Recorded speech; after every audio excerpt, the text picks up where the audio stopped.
And you know, there's another example that I was going to give a little later in the program, but I'm going to put it right here. Okay. John the Baptist. Yep. He's the forerunner of Jesus. Right. He sits in jail. He's in prison, thanks to Herod.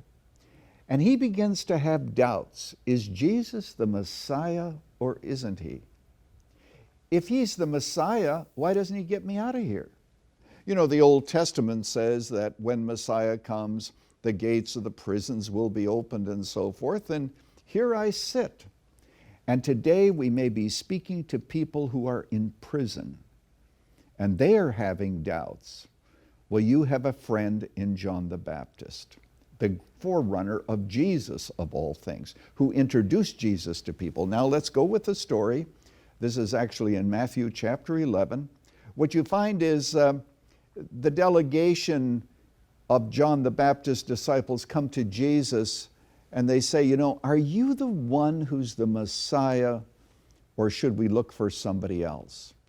And Jesus says, well, go tell John that these miracles are happening. And Jesus talks about the miracles. And then Jesus says, blessed is he who is not offended because of me.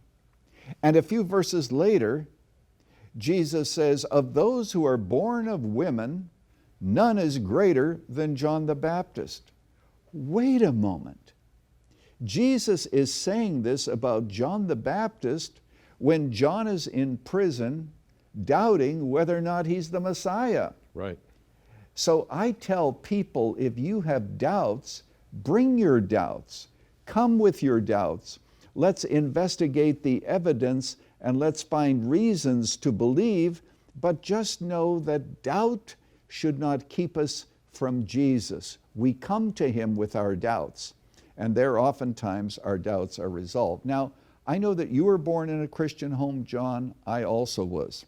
But you know, after we become a little older, we oftentimes go through periods of doubt as we're working out our own faith and as we are asking ourselves the question, do I believe simply because I had Christian parents? And so what we need to do is to recognize that many doubts are legitimate, many are illegitimate. Those are the dishonest doubters.